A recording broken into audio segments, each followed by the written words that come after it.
সবসময় বলি যে আপনারা প্ল্যানিংয়ের আওতায় আসেন, প্ল্যানিং করে নেন, ভালো হবে, ফলাফল ভালো পাবেন।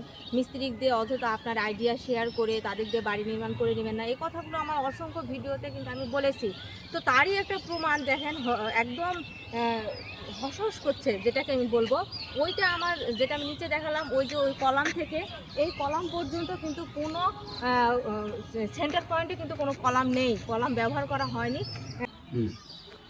আপনারা দেখতে পাচ্ছেন যে ওই কলাম থেকে ওই কলামের দূরত্ব 32 ফিটের মতো, এবং এখানে একটা শুধু 6টা রড দিয়ে 10 মিলি রড ইউজ করে চারিদিকে ইট দিয়ে গাঁথনি করে মিস্ত্রি এখন বুঝাচ্ছে মালিককে যে এইটাই নাকি যথেষ্ট লোড বেয়ারের ক্ষেত্রে। একটা কলাম থেকে আর একটা কলামের জন্য যে লোড বেয়ারিং, এখানে আর একটা কিন্তু কলাম আমাদের দিতে হতো, সেই কলামটা না দিয়ে ইনি কিন্তু চারিদিকে ইট দিয়ে গাঁথনি করে এবং তিনি যুক্তি দেখাচ্ছে এটা তার জন্য নাকি যথেষ্ট। এবং এখানে আরেকটা বিষয়, যে এখানে সবচেয়ে বড় একটা আমরা জানি যে হচ্ছে একটা সিঁড়ি, কিন্তু একটা বিল্ডিং এর সবচেয়ে গুরুত্বপূর্ণ একটা বিষয়, এবং সেখানে কিন্তু সিঁড়িও তৈরি করা হয়েছে, এবং সেই সিঁড়ির লোডটা কিন্তু আবার বেয়ার করছে নিচে। আপনারা দেখতেই পাচ্ছেন যে এই যে ইটের আমরা গাঁথনি দেখতে পাচ্ছি, ইটের গাঁথনির একটা পিলিয়ার আমরা দেখতে পাচ্ছি, এবং তার মাঝে আমরা দেখতে পাচ্ছি 6টা রড।